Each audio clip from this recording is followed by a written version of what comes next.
Joining us now to review some of the headlines of today's newspapers from around the world is Arise News analyst Emmanuel Ifene, the great Malabite. Good morning, Malabite. Good morning, Ruben. Good morning, Ayo. Good morning. You're welcome back. Thank you very much. That was a stellar performance, though it's sober atmosphere, but you also gave your best. Thank you. Good morning, Rufai. Morning, sir. Morning, sir. We'll start the review with this day, Nigeria's newspaper of record. We'll start with the story above the masthead. MAN, Manufacturers Association of Nigeria. 335 manufacturing companies became distressed.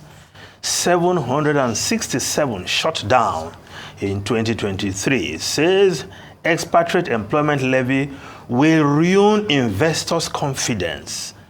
Tinubu is striving hard to build.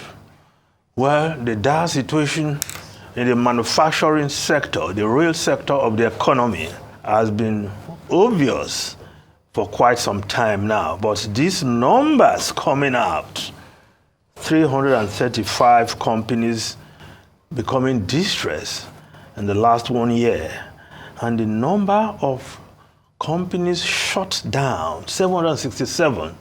Number of Nigerians thrown into the unemployment market. Of course, the GDP of the country affected. We have to deal with the real challenge facing the manufacturing sector. I think this government needs to focus some attention to dealing with these challenges. Power, which you have discussed earlier, is a major problem. No improvement in the public power supply. The price of diesel up there, with which many of these private companies in the real sector run their operations. So the real work that has to be done is here in Nigeria. Because if Nigerian companies or companies from outside, foreign companies that are already here are shutting down and relocating, then there will be some question mark when you go out there to market the country and the investment opportunities, as the President Bola Ahmed Tinubu has done recently. Now, if we look at the lead story, if you just put up the paper there, yes, the IMF, Fitch welcome CBN's interest rate, say policy decision good. Well, the MPC, the Monetary Policy Committee meeting that ended recently, and of course, with the interest rate hike, will that deal with all the challenges? Well, the Fitch, IMF saying it is good. A good move, but we're waiting for the outcome, how it will impact in bringing down the inflation in the country and other goals the CBN has set to deal with the challenges, the headwinds in the economy. But that in itself is the real challenge. Yes, these Bretton Woods institutions and other organizations will hail these decisions as good, but the impact is what we'll be looking at in the days ahead, how it has helped the economy, how it has helped the manufacturers, and of course, the inflow of foreign exchange, and that is a major problem. If we look at, of course, the story above the lead story there, the memorial held for Chizoba and Chizo yesterday, the wife of the late Herbert Wigwe and the first son who also passed away in that fatal plane crash. The burial arrangements are on, the process has started, and eventually they will be laid to rest. And of course, while the nation will continue to mourn, these Nigerians, of course, Herbert Wigwe, a Nigerian of no mean repute, whose reputation, even in death, has become a global icon, with presidents from across the country, across the world rather, sending messages. Now, if we look at the New Telegraph newspaper, investors' confidence, man tackles federal government over expatriate employment levy. You discussed this earlier, Ruben and Rufanayo. But the issue has refused to go away because Nigerian Employers Consultative Association, the Lagos Chamber of Commerce and Industry, and of course the Center for Promotion of Private Enterprise and the Manufacturers Association of Nigeria, they are all complaining that the amount imposed, $10,000 for staff, $15,000 for directors, will dissuade investors from looking in the direction of Nigeria. Yes, the goal to make sure that Nigerians are given opportunity to do those jobs they have the capacity to do, instead of some of these companies bringing all manner of expatriates in quotes. Why some people are called expatriate, perhaps just I don't want to say the color of their skin. No special skill, really, because, Ruben, you're right. I've gone to a number of shops owned by some Asians, where you see people doing cashier work, people from other countries, they bring people to do cashier job. So you ask, is it that Nigerians cannot do that job, or they don't trust Nigerians? But these bodies, NECA, MAN, LCCI, are saying, look, if there's a problem, if there's abuse of expatriate quota, let's deal with that. Not that genuine expatriates who are needed in the economy will be so taxed that would discourage investors from coming into the country. And I hope the government will take another look at that. Look for other ways to dissuade expatriates from coming in. Look for ways to check abuse of expatriate quota, because indeed we must protect the employment space despite the reconfiguration of the calculation of employment in the system. Now, if we look at the next paper there, that's the Guardian newspaper. The Guardian newspaper reads, consumers switch to used gadgets as FX crisis worsens tech adoption. Yeah. This is another level of Tokumbo, right? Yeah. But I think what people should do, they should learn to repair their old equipment or faulty equipment. There is a lot of expertise. Recently, I just discovered a man somewhere close to where I live who can repair all kinds of gadgets. So I wanted to replace a fan. The cost was so high. I remember that, yes, this man can. So I took this thing and the guy fixed them. And I think Nigerians should explore that. There are a lot of expertise in that area where people can repair old gadgets. Your old gadget that becomes faulty, instead of just throwing away and going for a new one. Now, because of the cost, it's a problem. I think that's an option to explore. Try and fix your gadgets that are faulty. There's a lot of expertise in this economy. And perhaps that's another business for somebody to publicize where you can easily do that. If you go to Alaba market in Ojo, and there's this military market somewhere, yes, in Ikeja, it's owned by the military. They have a lot of expertise in repairing faulty gadgets. So it's better, instead of just throwing away your old faulty gadgets, you go there and they'll be able to fix it for you. Perhaps that's another way to deal with the economy that is having a lot of problem right now. Now, the Vanguard newspaper, Nigeria must battle rising food insecurity as priority. IMF says capping fuel prices, low electricity tariff could cost Nigeria 3% of GDP. Calls for cash transfer program implementation. We must go into production to escape hardship. Governors, how Nigeria can stabilize forex, overcome economic woes. Mogalo. I am not desperate to be president. Peter Obi. Nigeria's acceptance of grain from war-torn Ukraine, no sign of failure. Federal government. Well, on the issue of Ukraine, the wheat they sent to Nigeria, well, I don't think there's anything to be ashamed of. Ukraine is one of the world's biggest producers of wheat.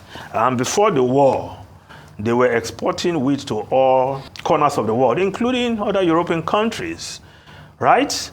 Now, in the wake of the war, Russia put that blockade, and there was a glut of wheat in that country. Farmers couldn't sell their wheat. So if they send their wheat elsewhere, and some came to Nigeria, and it was particularly for the Northeast, where we have a lot of IDPs who need these donations. So I don't think it's something Nigeria should be ashamed of. But clearly, we should have a program to produce our own wheat here. I think it is. Yes. We should have our own program to produce wheat. It is something Nigeria should be ashamed of. Well, that's your... And I'll give you my reason. That's your view, but in the circumstance, I don't think we should just hide our heads because Ukraine, that is in war situation, sent wheat to Nigeria. Because Ukraine is one of the biggest producers of wheat in the world. We buy from them in time past. So if they decide to say, okay, we are donating some for IDPs, what is the big problem there? Why should we try to make the nation look bad for receiving a donation? Well, you say that's your own position, Rufai, but I don't think there's anything to be ashamed of right now. Just wait till I make my Yes, position. I'll get your point there. Now, if we look at the foreign newspapers quickly, if you just put up the Times of London there, put up the Times of London. Hunt looks to win over voters with £900 cut. Yes, Jeremy Hunt, the Chancellor in the UK, will be reeling off the budget today. And the highlight is the tax cuts they've been bothering their heads over. Well, according to reports, as we have seen in the Times of UK, £900 will be available to most families from that cut. And of course, the whole idea is to get something across to the voters before the election period. Will this succeed? That is another matter altogether. If we put up the Daily Telegraph of UK also has that story. Yes, tax cuts spark election talks. Obviously, it's just to deal with the floundering fortunes of the Tories ahead of the next general election. Things are not looking good for the Tories. Well, will this tax cut be able to turn the fortunes for good for the Tories? That is another matter altogether. But today, the Chancellor of Exchequer, Jeremy Hunt, will reel off the budget. Ruben, Rufai, and Ayo. Okay, so I wanted to talk and enunciate on wheat. It is a shame that as we speak today, with the level of improved wheat varieties that can grow on the African continent, Nigeria does not have wheat sustainability. And I take you back to this interview Dr. Akinwumi Adesina was given.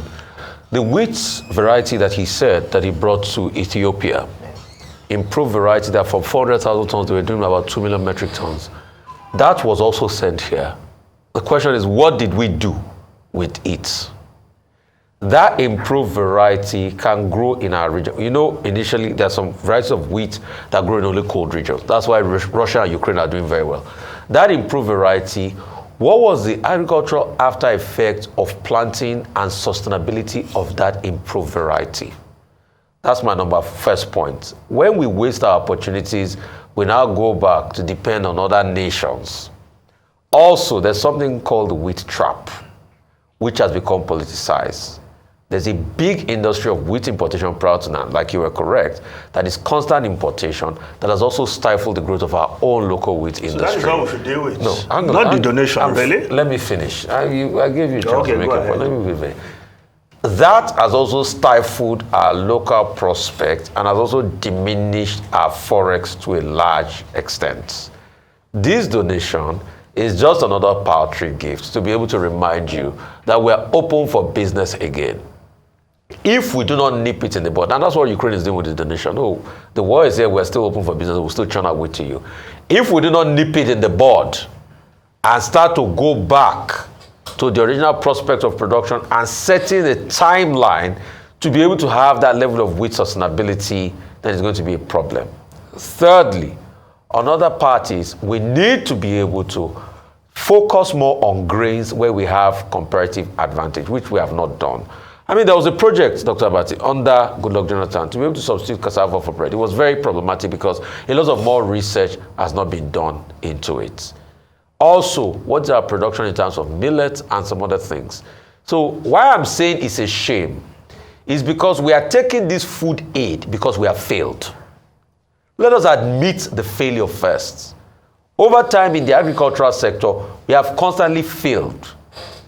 Which are things that they are growing in Ethiopia now that they're having sustainability at, that we also had the chance to grow, but we didn't take it. So now we are in a cul-de-sac.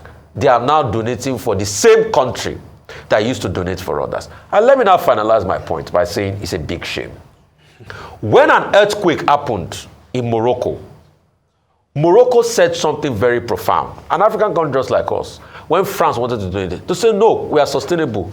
We have political impasse with France, but we will sustain ourselves. And they reduced that donation. There's also optics as regards these things. It's our failure that makes us go cap in hand, receiving things. At this level, if care is not taken, we'll soon start receiving donations from our enemies as a country. And that's one thing we need to watch. If we had improved on our variety production, for the 150,000 hectares that the government said they were going to cultivate last year, we should not be here.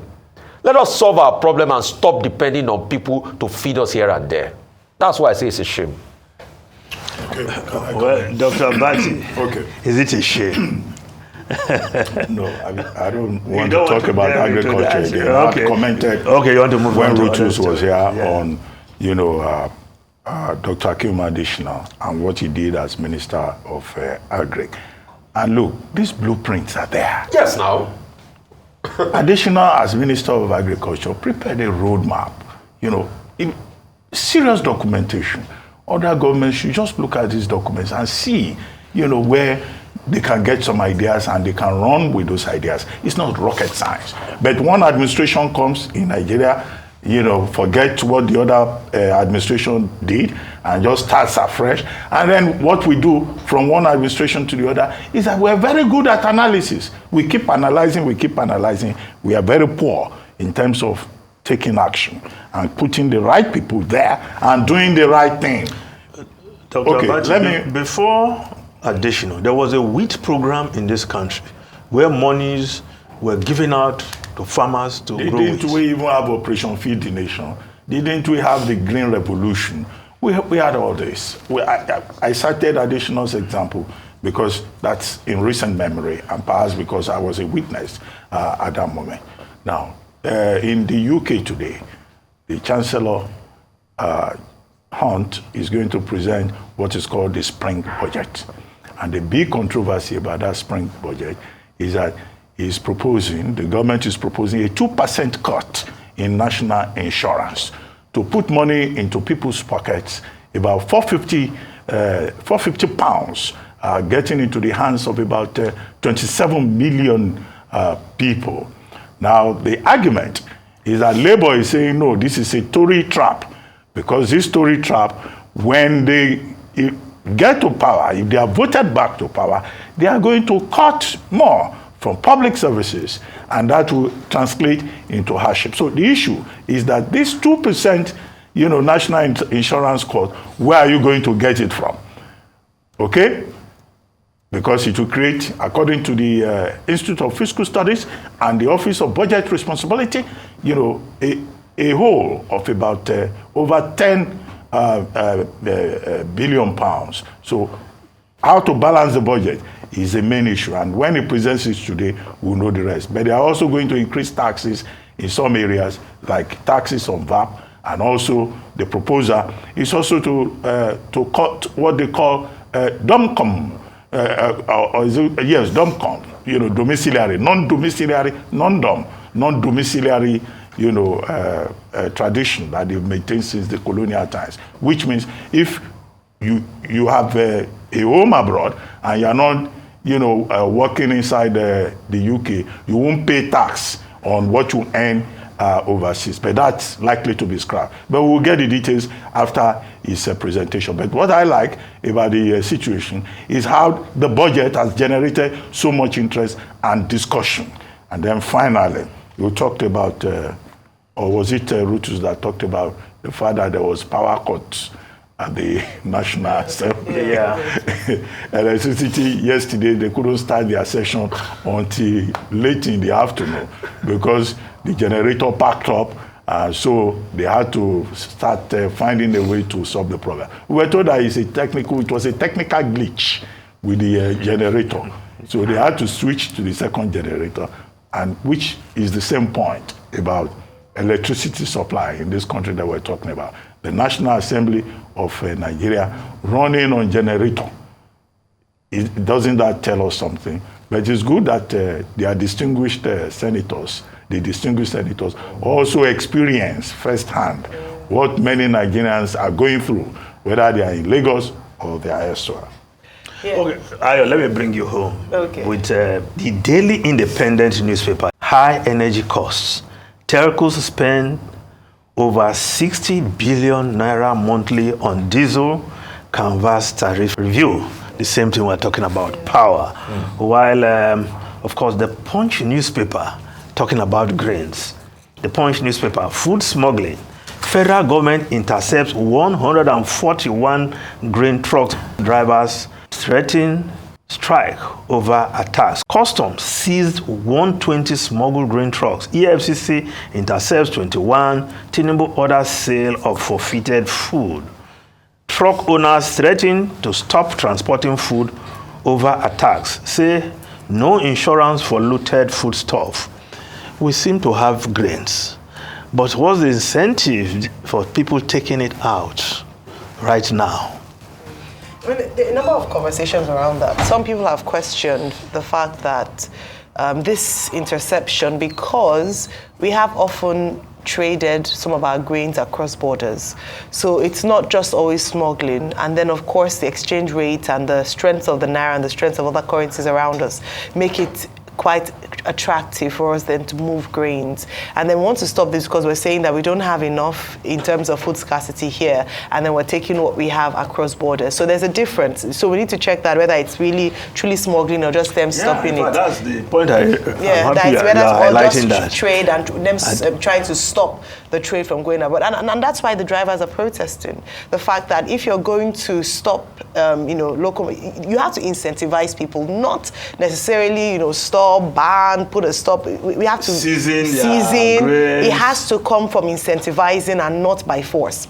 And then going to just to weigh in very briefly on the high yield wheat varieties and the fact that, like you mentioned, Rufai, Dr. Akim Adesina had talked about the improvement in the Ethiopian agricultural sector by him taking those seeds there, and also conversations around recent studies with links to high yield varieties of crop products, including wheat, and the increase in the rate of cancer across the African continent. We've seen more incidents like that, and perhaps that's why some people are wary about adopting that. I know there's some advocates against using high yield, varieties in terms of agriculture, that we should protect GMO, whether it's other variants. So that's also something that we must put in focus. Perhaps that's also a conversation why that was abandoned. Now, going to the legislators, Dr. Bati, I share your sentiment as well that, sometimes they can forget that they live in Nigeria because they have constant electricity or a constant power supply. So once in a while, it's good for them to come back to base and come to reality and be able to identify with the the man on the street and see that we have a power issue on our hands. Let it not be that one day during a state address by the president, power will go off. They would know that we have a critical situation on our hands, because we've been talking about this for a long time. time. It almost seems as if it's a broken record, but we cannot stop talking about it until we see something different, significant difference in the power space. When you're talking about big businesses and the manufacturing industry, I'm more concerned about the small and medium-skilled enterprises, the small businesses that cannot survive when you have to pay 1,700 naira per litre for diesel to power your generator, and the fact that how much are they selling their products, and how much gain are they making from that? They are depleting that further because of our power issues. If we're going to have a conducive environment for business, for doing business, we have to sort out power. We cannot leave it as a forsaken industry or so forsaken conversation until there's a change in that. We cannot say we're serious about businesses thriving in Nigeria. One report said that the senators were sweating. Yes. And some were finding themselves. But they also apologize. That's what ordinary Nigerians go through. We sweat every day because there's no light. Thank you very much, Emmanuel.